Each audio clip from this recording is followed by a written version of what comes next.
எதுல போய் முடிய போகுதுன்னே தெரியலையே. இந்த ஆளை பார்த்தா சாமியார் மாதிரியும் தெரியல, இந்த ஆள் செய்யற வேலைகளை பார்த்தாலும் சாமியார் மாதிரி தெரியல. என்ன நடக்குதுன்னு பார்ப்போம். சரிங்க, நீங்க இங்க இருங்க, நாங்க வந்துடுறோம். வாங்க வலிமா, வாங்க வாங்க வாங்க. குருஜி நின்னுட்டே இருக்காதீங்க, உட்காருங்க, கால் வலிக்கும். உட்காருங்க உட்காருங்க. வலிமா இருங்க. ஏன் வலிமா, என்ன இந்த குருஜி உங்களுக்கு முன்னாடியே தெரியுமா? ஏன் ஏன் அப்படி கேக்குற?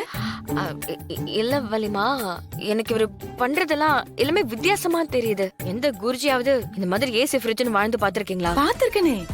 இன்னைக்கு இருக்கிற குருஜி சாமியாரு எல்லாம் இப்படிதானே வாழ்ந்துட்டு இருக்காங்க. நீ டிவி எல்லாம் பாக்குறது இல்லையா? அதுவும் கரெக்ட் தான். இருந்தாலும் ஏதோ ஒண்ணு இடிக்குது வலிமா. இவர் உங்களுக்கு முன்னாடியே தெரியுமா? ஏய், எனக்கு அவங்க அப்பா குருஜியே தெரியும். நான் அவங்க ஆசிரமத்துக்கு போயிருக்கேன், அவரை நேர்ல பாத்திருக்கேன், அவர்கிட்ட ஆசீர்வாதம் வாங்கியிருக்கேன்.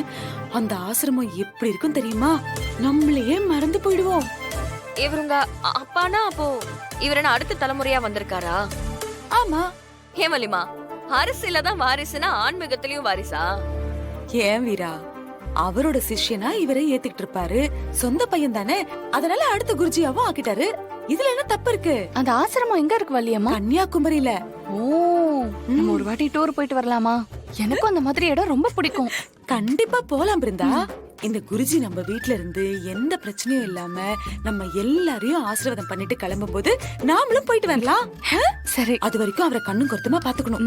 சரிங்க வள்ளியம்மா. அக்கா, நாம தான் சந்தேகப்பட்டோம். அவர் உண்மையான சாமியார் தான் போல இருக்கு. இதுல என்ன சந்தேகம்? அவர் உண்மையான குருஜி தான். நீங்க வாங்க. அக்கா வா வா.